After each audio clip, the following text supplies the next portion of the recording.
Ok, bienvenue à tous et bienvenue sur le podcast Sport Santé Nutrition. Je m'appelle Médéric, je suis coach sportif et tous les dimanches, je te permets de te transformer et de te préparer physiquement grâce au sport, à la santé et aussi, bien sûr, la nutrition.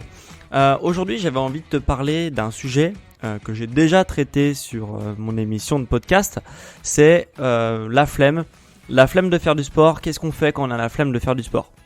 Alors c'est un sujet que j'ai déjà traité, je t'inviterai à scroller et à rechercher l'épisode si ça t'intéressait, le premier épisode sur la flemme, où en gros je t'avais expliqué la loi de Parkinson.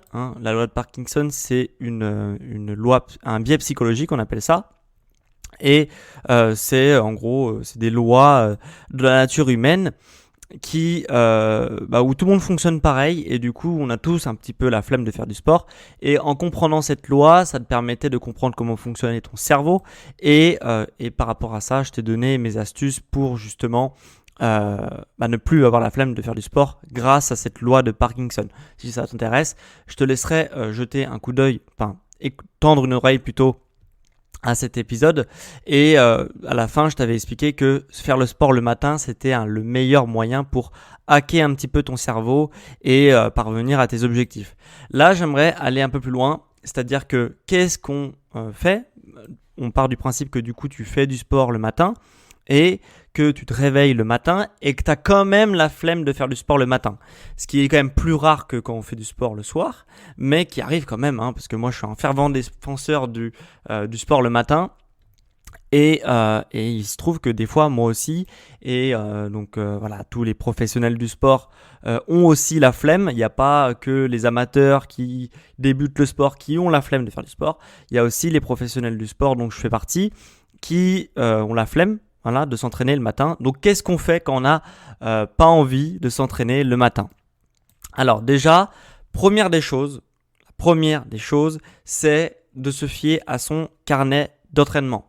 C'est-à-dire que si tu avais prévu, donc admettons tu t'entraînes le lundi, tu t'entraînes toute la semaine, admettons du lundi au vendredi, tu as prévu de t'entraîner toute la semaine, c'est un rythme qui te correspond de t'entraîner tous les jours, mais il se trouve que des fois, tu sautes une séance, tu sautes 2 séances dans ta semaine.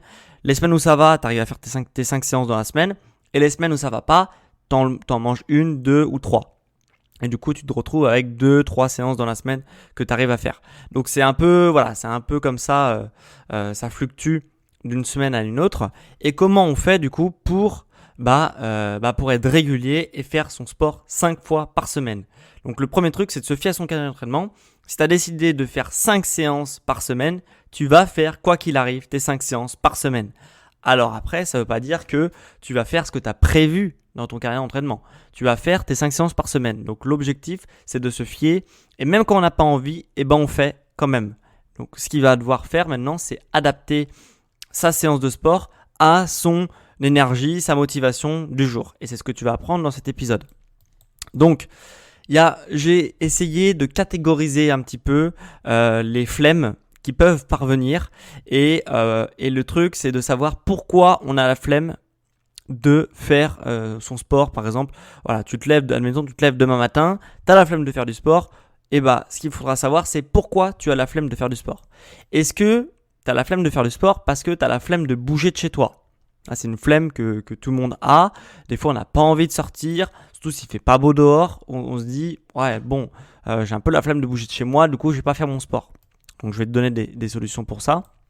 Des fois, on sent juste pas la séance. C'est-à-dire que tu te lèves le matin, tu te dis « Oh putain, je dois faire une séance de sport, mais j'avoue, je me sens pas du tout prêt à faire du sport parce que j'ai peur de me blesser, parce que j'ai pas assez d'énergie pour faire ma séance de sport. » Et la quatrième flemme qui peut arriver, c'est que on n'a juste pas envie de faire du sport, on a plus envie de s'amuser. Par exemple, si tu fais, ton sport les jours où tu ne travailles pas, donc tu te prévois un petit peu ces jours-là pour faire des activités différentes et pour t'amuser un petit peu et profiter de la vie. Et dans ces cas-là, des fois, tu auras plus envie de t'amuser. Ça fait un peu enfantin de dire ça, mais c'est un petit peu le cas, que de faire du sport qui est en fonction des sports, ça peut être fun et moins fun. Donc voilà. Je vais te donner un petit peu des astuces pour toutes ces situations que je viens de te décrire. La première des situations, c'était la flemme de bouger de chez soi. qu'est-ce qu'on fait quand on a la flemme de bouger de chez soi, qu'on n'a pas envie, par exemple, si tu avais l'habitude de faire, je sais pas, des trails ou t'entraîner sur des longues distances, etc., où tu dois courir pendant longtemps en dehors chez toi, bien sûr. Et bah, du coup, qu'est-ce que tu fais quand tu as cette flemme-là? Et bah, déjà, l'objectif, du coup, si tu as la flemme de sortir de chez toi, c'est de faire du sport quand même, mais de le faire chez toi. Là-dessus, c'est assez logique, tu as la flemme de bouger de chez toi. Et bah, tu peux te faire une petite séance rapide en fonction de ce qui te plaît. Mettons, tu aimes bien le yoga, voilà. Tu peux faire une petite séance de yoga. Tu peux faire une petite séance de pilates pour le renforcement des muscles profonds, tout comme le yoga d'ailleurs. Une petite séance de stretching, ok, donc d'étirement pour justement développer ta souplesse tout en restant chez toi. Donc c'est des séances qui sont assez cool. Les petits abdos hypopressifs, ok. Surtout si tu n'as pas l'habitude d'en faire, ça peut être les séances où tu n'as pas envie d'aller courir dehors et sous la flotte. Tu te dis bah voilà, je vais peut-être rester chez moi. Je vais me faire une petite séance d'abdos hypopressifs, voilà, parce que j'aime bien ou parce que j'ai envie de découvrir cette activité. Voilà, ça peut être aussi une bonne idée, puisque que tu fasses du yoga, du pilates, du stretching ou des abdos hypopressifs, ça va te faire progresser quand même dans ta transformation physique et dans ta performance physique, ok ? C'est quelque chose qui va te permettre de progresser et de devenir un petit peu meilleur tous les jours. Alors certes, si tu as l'habitude de faire de la muscu et que tu fais par exemple du yoga, tu vas pas avoir l'impression quand tu fais ton yoga de progresser en muscu, mais néanmoins ça va quand même t'aider en point de vue de l'endurance musculaire, par exemple de la souplesse, du renforcement des muscles profonds. Voilà, tu vas peut-être pas gagner en force, c'est clair, mais tu vas gagner quand même sur d'autres qualités physiques qui vont te permettre d'être meilleur en force dans le futur, voilà, sur tes prochaines séances. Donc, ces petites séances à faire à la maison quand tu as la flemme de bouger de chez toi, ça peut être une idée si tu as souvent la flemme de bouger de chez toi et de faire ton sport dehors ou de faire ton sport en intérieur, mais en dehors de chez toi. Voilà. La deuxième type de flemme qui peut arriver, c'est tu sens pas ta séance du jour, tu sens que ce que tu as prévu de faire aujourd'hui, tu vas pas parvenir à le faire parce que tu as peur de te blesser par exemple. Donc dans ces cas-là, si tu as peur de te blesser parce que tu sens que la séance elle va être trop intense pour toi et que du coup tu vas juste ton corps il va pas supporter, parce qu'il y a des fois où on sent que en se levant le matin que le corps il bégaye un peu, il se sent pas bien et du coup on n'a pas envie de faire du sport trop intense parce qu'on sent que notre corps il va pas supporter. Dans ces cas-là, je te conseillerais de faire une séance avec une intensité linéaire. Ça veut pas dire avec une intensité légère, ça veut dire une séance avec très peu de variation d'intensité. Je te prends l'exemple de la course. Par exemple, si tu avais l'habitude de faire du fractionné, ok, donc d'alterner le rapide, le sprint, puis la foulée légère en trottinant, et bah là, tu vois, il y a une fluctuation de l'intensité. C'est je vais vite, je vais lentement, je vais vite, je vais lentement, ce qui est un exercice physique. Et bah dans ces cas-là, tu vas faire une séance plus où tu vas avoir une intensité linéaire, donc comme un footing, donc avoir une intensité moyenne, mais qui va être linéaire. Donc ça va te faire quand même une séance qui est intense, mais qui ne va pas avoir de fluctuation d'intensité. Donc ça, si tu as peur de te blesser, sur des séances comme ça, comme du footing par exemple, je te prends l'exemple de la course à pied, mais on peut prendre ça pour n'importe quel sport, de faire avec une séance linéaire, une intensité linéaire, ça va te permettre de ne pas te blesser, parce que c'est très rare de se blesser sur des efforts qui sont linéaires. On va plus avoir des blessures de fatigue à la rigueur, mais très peu de blessures de claquage ou des choses comme ça. Donc voilà, donc ça c'est si tu as peur de te blesser. Si tu n'as pas assez d'énergie, dans ces cas-là, si tu avais prévu une séance d'1 heure, tu sens que tu vas pas pouvoir arriver au bout parce que tu n'as pas d'énergie ce matin, ce que tu peux faire, c'est tout simplement diviser par 2 ou enlever un quart d'heure de séance, donc de raccourcir le nombre d'exercices que tu avais prévu de faire ou le nombre de séries. Voilà. Ça peut être une idée, tout simplement, c'est bête et méchant, de raccourcir le temps de séance que tu avais prévu, de le diviser par exemple, si tu avais prévu 1 heure, tu te dis putain, je vais jamais pouvoir faire ma séance que j'ai fait la semaine dernière, j'avais fait 1 heure à fond, là j'ai pas d'énergie, je vais jamais pouvoir faire ça. C'est ok, il n'y a pas de souci. Le principal, c'est de faire ta séance et donc dans ces cas-là, tu raccourcis le temps de ta séance. Si tu te sens pas capable de faire 1 heure, tu fais une demi-heure. Si tu te sens pas capable de faire une demi-heure, tu fais un quart d'heure. Si tu avais l'habitude de faire des séances d'une demi-heure, tu peux pas faire ta demi-heure de sport, tu fais des séances d'un quart d'heure ou de 10 minutes. L'important, c'est de faire quelque chose, d'avancer et de ne pas rien faire. Ça te laisse dans une dynamique et cette dynamique, quand tu as l'habitude de faire ton sport, même quand tu as la flemme, etc., ça va te permettre de rester dans une dynamique et de progresser. Ok, même un petit peu de sport, ça te permet de progresser si tu n'avais pas l'habitude d'en faire et si tu trouvais pas la motivation et si de toute façon tu n'aurais pas eu trouvé la motivation pour te faire une grosse séance. Et le dernier type de flemme, donc le quatrième type de flemme, c'est tu as envie de t'amuser. Ok, t'as envie de t'amuser et t'as pas envie de faire du sport parce que tu te lèves le matin et t'as pas cette résistance psychologique. C'est-à-dire que si tu fais des efforts, par exemple comme la musculation, qui sont quand même des efforts où on a besoin d'une bonne résistance psychologique, ou les efforts de longue durée, où aussi on a besoin d'une bonne résistance psychologique. C'est-à-dire que l'effort en soi, il est pas forcément très gourmand mécaniquement. Tu vois, tes muscles, ils sont capables de faire l'exercice que tu lui demandes. En musculation, c'est pareil. En course à pied, c'est pareil. Même sur plein de sports, c'est pareil. Mais ton cerveau, des fois, il n'a pas cette faculté de résistance et qui te dit j'y arriverai pas. Alors qu'en fait, il peut. C'est juste que quand tu as un petit peu la flemme et tu as envie de t'amuser, tu n'as pas cette résistance psychologique pour te pousser un peu plus loin que ce que tu peux faire. Okay, donc dans ces cas-là, tu vas laisser de côté la séance intense que tu avais prévu de faire puisque tu as envie de t'amuser et tu vas la remplacer, cette séance intense, par une séance qu'on appelle fun. Okay, les séances fun, c'est hyper important. C'est des séances que tu sais que tu auras toujours envie de la faire. Ça te fait toujours plaisir de faire ce type de séance-là. Tout le monde a sa séance fun. Je vais te donner un exemple personnel. Moi, voilà, je fais énormément de musculation et un petit peu aussi de course à pied quand même. Voilà, quelques fois par semaine. Et des fois, j'ai pas envie de faire ma course à pied, j'ai pas envie de faire ma musculation parce que bah voilà, j'ai envie de m'amuser. Et il se trouve que je trouve du plaisir en m'entraînant en musculation et en foncier, en longue durée, parce que je me sens bien à la fin de ma séance, j'ai des bonnes sensations pendant ma séance, mais avant le coup, c'est vrai que c'est pas hyper excitant, tu vois. Et du coup, pour pallier à ça, je vais le remplacer par des séances fun quand j'ai prévu un truc et que j'ai pas. C'est des petits jokers. Ou par exemple, moi, tu vois, j'aime bien faire des exercices de gymnastique dans le jardin.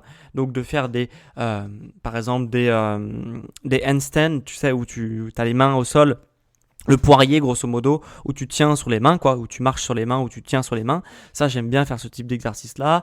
Ou des muscle-up, hein, le fait de faire, voilà. Bon, si tu sais ce que c'est des muscle-up, c'est très bien. Hein, c'est avec la barre de traction, tu fais une sorte de dips au-dessus de la barre de traction. Donc voilà, j'aime bien faire ces petites séances-là. C'est des mouvements de gymnastique que j'ai des bonnes sensations avec. C'est pas très intense. Enfin, pour mon niveau de tenir sur les mains, c'est pas très difficile. Mais voilà, c'est des séances où je prends plaisir de le faire parce que tu as une gestion de l'équilibre, tu comprends des choses sur ton corps, sur comment ton corps fonctionne, etc. Et c'est vraiment super plaisant à faire. Donc ça, c'est ce qui me correspond bien quand j'ai la flemme de faire ma muscu ou ma course à pied. Voilà, je fais des séances, par exemple, d'équilibre dans le jardin ou des muscle-up sur ma barre de traction. Voilà, c'est quelque chose que j'aime bien faire. Chacun a ses séances fun. Toi, peut-être que tu détesteras faire des muscle-up ou que tu détesteras faire le poirier parce que c'est difficile et puis parce que tu te casses la figure tout le temps. Moi, j'adore ça. Chacun a son petit truc. L'important, c'est de tester, de regarder, par exemple, ça va pas mal. Enfin, moi, je sais ce qui m'attire pas mal, c'est des trucs qui sont beaux à voir. Tu vois, c'est beau à voir un équilibre, je trouve. Et on se dit, oh bah putain, lui, comment il arrive à faire ça. Moi, j'aimerais bien réussir à faire ça. Et du coup, c'est comme ça, tu vois, que je me suis lancé à faire ça. Et toi, tu as forcément des trucs comme ça où tu te dis, ah putain, j'aimerais bien savoir faire ça, mais je sais pas le faire. Parce que j'ai pas appris. Et bah du coup, ça peut te servir de séance fun, d'apprendre une nouvelle compétence, d'apprendre un nouveau mouvement qui peut paraître difficile à premier abord, mais voilà, d'apprendre un nouveau mouvement. Et du coup, tu te dis, vas-y, je vais me motiver. Cette année, je vais apprendre ce mouvement qui est très dur et je vais l'apprendre. Et à chaque fois que j'aurai la flemme de faire mes séances, je vais faire ce nouveau mouvement. Donc les séances fun, c'est super important. Et ça te permet quand même de faire du sport. Tu vois, ça reste quand même une certaine intensité, de faire du muscle-up ou de faire des handstands. Voilà, c'est quand même, ça reste une certaine intensité. C'est certes beaucoup moins intense que ce que tu avais prévu au départ, mais ça reste du sport et ça reste du dépassement de soi et ça reste, voilà, dans le cadre de ces mouvements-là, ça reste une gestion de l'équilibre aussi qui est super intéressante et qui me permettra aussi de progresser dans ma musculation et dans ma course à pied au niveau de la gestion de l'équilibre et du renforcement des muscles profonds. Donc du coup voilà, il faut que tu te trouves aussi ton type de séance fun que tu aimes bien faire et que tu te lasseras quasiment jamais de faire, tu vois. Moi, j'ai jamais loupé une seule séance fun parce que j'aime bien faire mes handstands ou mes muscle-up. Et alors que toi, ça sera peut-être toute autre chose, mais de toute façon, il y aura un type de séance sportif, entre guillemets, que tu aimeras toujours faire. Et si c'est faire du foot ou faire du tennis, c'est ok, tu vois, ça reste une séance fun, ça reste faire du sport. Et même si de base tu fais de la muscu et que tu as envie de faire du foot, c'est ok. Après, le truc du foot, c'est que par exemple il faut trouver des partenaires pour jouer avec toi. Donc c'est pour ça que l'idéal, c'est quand même d'avoir des trucs que tu peux faire tout seul et t'es pas dépendant des autres. Mais bon, après, chacun fait comme il veut et chacun a son cercle d'amis qui fait du foot ou qui fait pas du foot. Voilà, bref, je me suis un petit peu étalé. Donc du coup, bref, voilà, je t'ai filé quelques petites idées. L'important, c'est de te fier à ton carnet d'entraînement. Si tu avais prévu de faire une séance de sport le lundi et que le lundi matin, tu as la flemme, tu fais quand même ta séance de sport quoi qu'il arrive. Le mieux, c'est de le faire le matin, tu auras un petit peu moins la flemme, mais quoi qu'il arrive, tu fais ta séance de sport. Et après, il faut, si tu as la flemme, un petit peu modifier ce que tu avais prévu pour se caler à ta flemme du moment. Si tu as la flemme de bouger de chez toi, tu vas faire des séances à la maison, telles que yoga, pilates, stretching, abdos hypopressifs. Si tu as peur de te blesser pendant ta séance, tu vas faire une séance avec une intensité qui va être linéaire, qui va pas être avec des variations drastiques d'intensité. Si t'as pas d'énergie, t'avais prévu 1 heure de séance, tu fais qu'une demi-heure de séance, c'est ok. Du moment que tu fais du sport, il n'y a pas de souci. Et si tu as envie de t'amuser et que tu n'as pas la résistance psychologique pour justement faire un effort intense où tu vas vraiment puiser dans tes réserves psychologiques, et dans ces cas-là, tu fais une petite séance fun et qui te demande pas trop, vu que c'est de l'amusement, la séance fun, du coup, ça te demande pas de résistance psychologique et du coup, tu arrives à faire ta séance fun même quand tu n'as pas envie de t'entraîner parce que tu as envie de t'amuser et que tu n'as pas envie de faire ton sport. Voilà. Donc voilà, je t'ai un petit peu scindé un petit peu toutes les flemmes qui peuvent exister et en fonction de ta flemme, tu auras maintenant des idées pour quand même faire ton sport, même si tu as la flemme. Voilà, donc j'espère que ça t'a plu. Si ça t'a plu, toujours pareil, 5 étoiles sur Apple Podcast, c'est le meilleur moyen pour toi de me dire que si ça te plaît ou si ça te plaît pas. Et tu peux mettre aussi un avis sur Apple Podcast, voilà. Et aussi, ce que je voulais te dire, c'est que si tu as la flemme souvent, que tu as besoin de motivation pour progresser jour après jour vers tes objectifs et que tu n'as plus envie d'avoir la flemme de faire ton sport toutes les semaines ou tous les jours, etc. et que tu veux quand même te transformer rapidement, que tu veux te transformer dès demain, que tu veux commencer à te transformer dès demain, ce que je te propose, c'est de réserver un appel avec moi, ok ? La première consultation, elle est totalement gratuite et dans cette consultation, je vais te conseiller, te donner des actions à mettre en place pour parvenir à tes objectifs dans les 90 prochains jours. L'idée, c'est que dans 90 prochains jours, que ton objectif physique ou sportif il soit rempli et que tu atteignes cet objectif dans les 90 prochains jours, donc dans les 3 mois à venir, que tu atteignes ta transformation physique ou ta préparation physique correctement. Ok ? Donc si ça te dit, si tu as envie justement d'avoir mes conseils par rapport à ça et ta transformation physique ou ta préparation physique, ce que je te propose, c'est de réserver un appel avec moi, du coup, gratuit, qui se trouve, donc le lien se trouve en description. Tu auras un petit agenda en ligne où tu pourras réserver ton rendez-vous. Et si en description ça ne marche pas, parce que des fois les liens ils sont un peu buggés, ce que je te propose c'est d'aller sur mon site. Dans mon site ça marche très bien. Tu vas sur mon site, tu vas dans l'onglet coaching et tu réserves ton coaching par téléphone gratuit. Voilà. Donc voilà, c'est ce que je te propose et ça sera un plaisir pour moi de t'avoir au téléphone, de te donner des conseils par rapport à tes envies et à tes objectifs. Voilà. Donc on se dit la semaine prochaine pour un prochain épisode sur le sport, la santé et la nutrition. Ciao les sportifs!